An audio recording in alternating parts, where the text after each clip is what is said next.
sound completely changed my life in more ways than I could have ever imagined. But I'll get back to that. Ladies and gentlemen, today I'm here to tell you how critically important father figures are. Let me say that again. Today I'm here to tell you how critically important you father figures are. 1 in 4 children grow up without a biological, step, or adopted father. That is 25% of kids in the world. Now, if you apply this to our school, PCA has about 300 kids in the whole school. And if my math is correct, that means at least 75 students at PCA are growing up without a biological, step, or adopted father. Research shows that children with involved dads are more likely to have successful outcomes, such as better performance in school, avoiding alcohol and substance abuse, and thriving economically and socially. However, children without involved dads are more likely to have behavioral problems, more likely to commit crimes, and are more likely to abuse drugs and alcohol, and so much more. But, as a side note, that doesn't necessarily mean that all present dads are actually involved. A father's presence isn't just about being physically there, it's about being emotionally there too. Being physically there but not emotionally there is when a dad is around but lacks meaningful interactions with his child. He may seem uninterested in their thoughts, feelings, and lives, which can make a child feel really unimportant. When that's missing, it can feel almost the same as not having a father at all. Over time, this absence of support can affect their mental health, self-esteem, and just overall well-being. Now, remember back when I said that sound in the beginning changed my life? Well, if you don't know what that sound is, it's the sound of someone's heart stopping.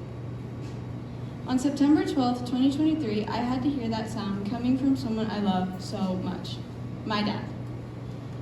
Growing up, I was super close to my dad. I would always spend time with him while he was outside working on cars in 100-degree weather. Even though I didn't do much, I would just hand him his tools. Or I would go to work with him, but only when he'd drive to cool places. Or to watch a ton of movies, but some of my favorite movies we'd watch were the Fast and Furious movies, specifically the first and second ones, even though he'd always fall asleep during them. But my all-time favorite thing we'd do is when we'd go on our night drives. These drives were always spontaneous, but they always happened at the times I needed them the most. My dad was the person I would talk to about everything. So, on these drives is when we would have our good conversations and we would get ice cream, of course. When I was little, I tried to always be around him and to always be like him, because to a little girl, your dad is the coolest person ever.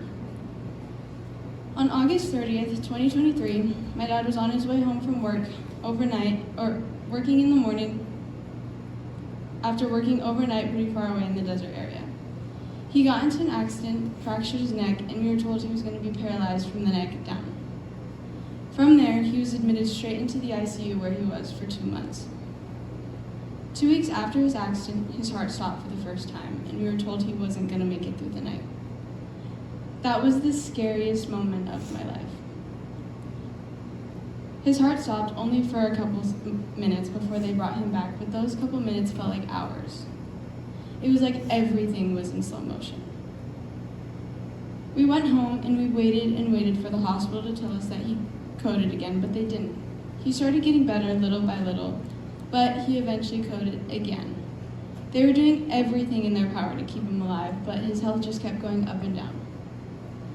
We were all super excited that he might be able to make it out of this and be a miracle one day, but after a couple of days, he started getting worse again.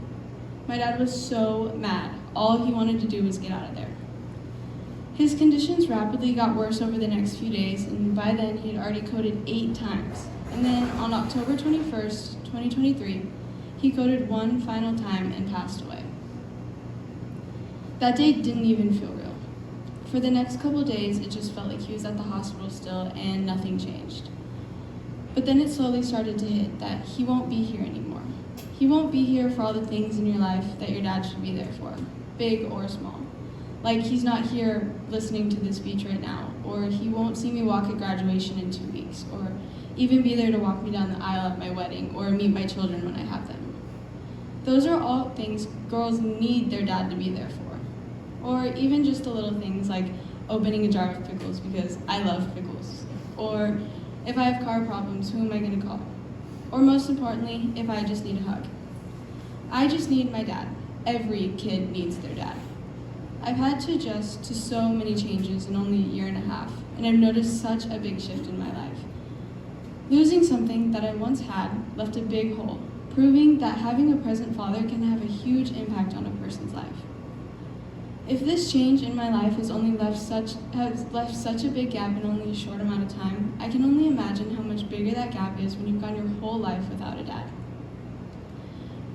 Proverbs 22 verse 6 says, "Train up a child in the way he should go. Even when he is old, he will not depart from it." Fathers should raise and guide their children to be the kind of person they want them to be when they're older. Similarly, Proverbs 20 verse 7 says, "The righteous who walks in his integrity, blessed are his children after him." This verse shows the importance of leading by example. Children follow what they see because they don't know any better, so they'll end up following in their father's footsteps, whether it's good or bad. Remember when I said 25% of kids in the world would grow up without a dad?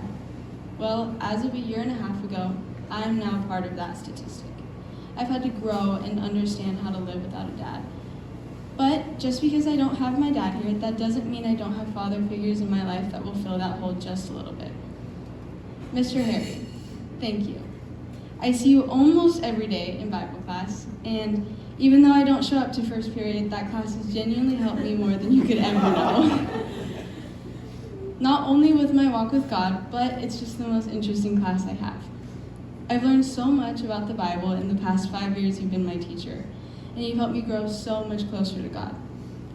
Now, I know you're my teacher, but you and your family have helped me and have been there for me when my dad and sister passed, so I consider you guys family too.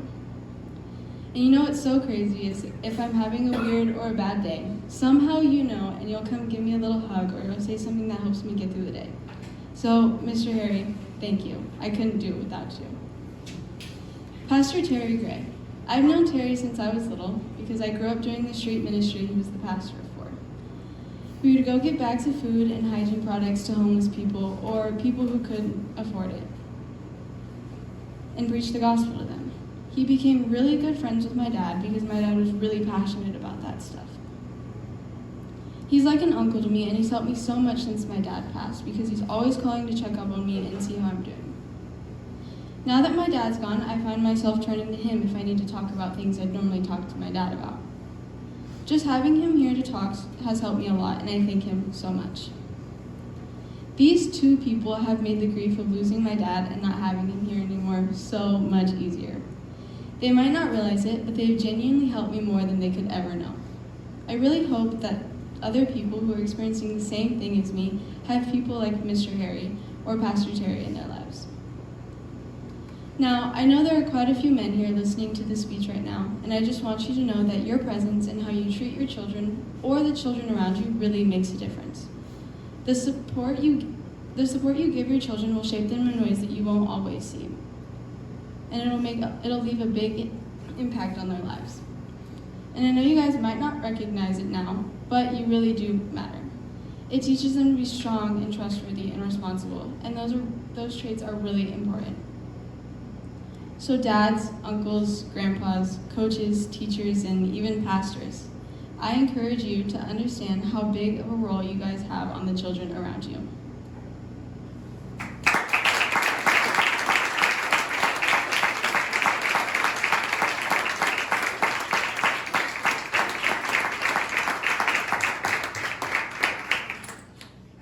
Rachel, thank you so much for sharing a bit of your heart and a bit of your story. You just are so inspiring to me, and I'm just like so moved by everything you just shared. So thank you so much for sharing that. Congratulations. Really, really moving. Thank you. Good job, Rachel. And you're going to be helping other kids too. I can see that. And just what I always say, battle on, each battles. Amazing job. You did it. Man, and you were just powerful.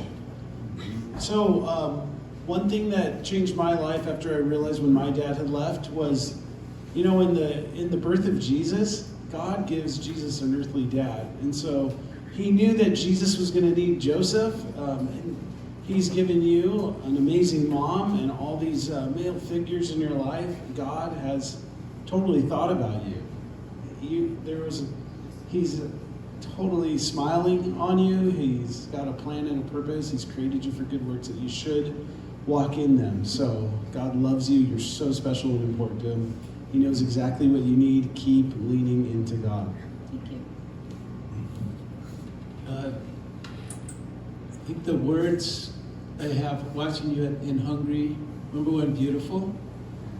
Now, number two, you're a wise young lady. That you're recognizing that in the community of God's people, there is everything you need. And I think of David. David was the greatest king of Israel. And his dad and mom didn't die, but they forsook him. Like they rejected him. They pushed him out into the field with the sheep. He felt rejected, and he decided to make God his father. The Lord is my shepherd. And it was in his biggest tragedy that he became the greatest king in Israel, because when God becomes your father, nothing can stop you. There's nothing can get. There's no obstacle. There's no anything. And so you have the Lord. You have Mr. Harry. You have your pastor. You have brothers here at the church here. You have a bunch of fathers, and you're beautiful and you're a wise person. And I look forward to seeing what God does in your life.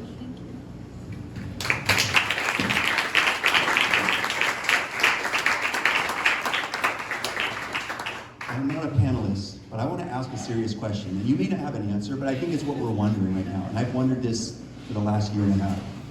How do you stand there so poised, so calm, and talk about something so intense?